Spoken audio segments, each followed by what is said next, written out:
You've probably heard a lot about the swine flu. People around the world are worried that this could become a pandemic and kill a lot of people.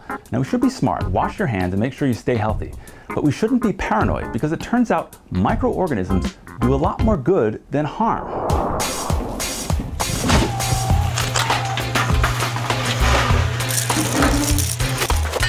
Bugs make the world go round. I'm not talking about insects here, of course. I'm talking about microbes, microorganisms, these guys that help you digest your food. They help your immune system, so there's good ones inside you fighting against the bad ones. Here's a number for you. There are 100 trillion microbial cells inside of your body. That outnumbers your human cells by 10 to 1. So there's more of them in you than there is you in you.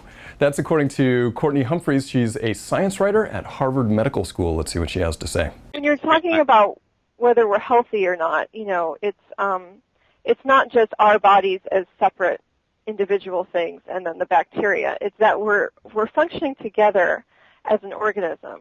I'm not just, you know, my own separate person, but I'm part of a community. So some scientists would tell you that the human body is like a superorganism made up of a bunch of little organisms. And that brings us to the new dirt movement. Doctors are discovering that kids who are exposed to dirt are actually healthier, that the germs in the dirt are improving their immune systems. And the food industry is also getting in on the act. It has something called probiotics. And the idea here is that they load up food with bacteria, lots of little creepy crawlies that go into your intestines.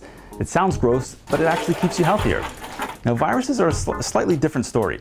Let's take a look here. You can see it looks pretty menacing. Up top you have a head with the DNA, and at the bottom you have the legs that it uses to infect healthy cells. Now, we know the implication of viruses. From a common cold to the HIV, they can be terrible. But it turns out that viruses can also be used to do good. Doctors and researchers can basically take over a virus, reprogram it so it only goes after certain cells. It can destroy those cells, usually bacteria, and leave the rest of the body perfectly healthy. Even modern medicine can be dangerous. Let me tell you a story about being too afraid of germs.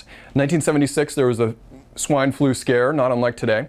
More than 40 million Americans got vaccinated.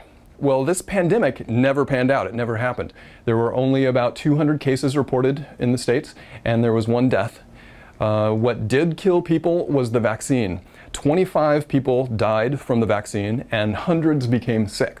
Now, no one expects this to happen today with advances in modern medicine, but we're all still waiting to see what the swine flu will actually do. So it's important to remember that not all of these little bugs are out to get you, and Howard Hughes. And you could say that there is more benefit than harm, because we don't all die from these bugs, but we do all benefit.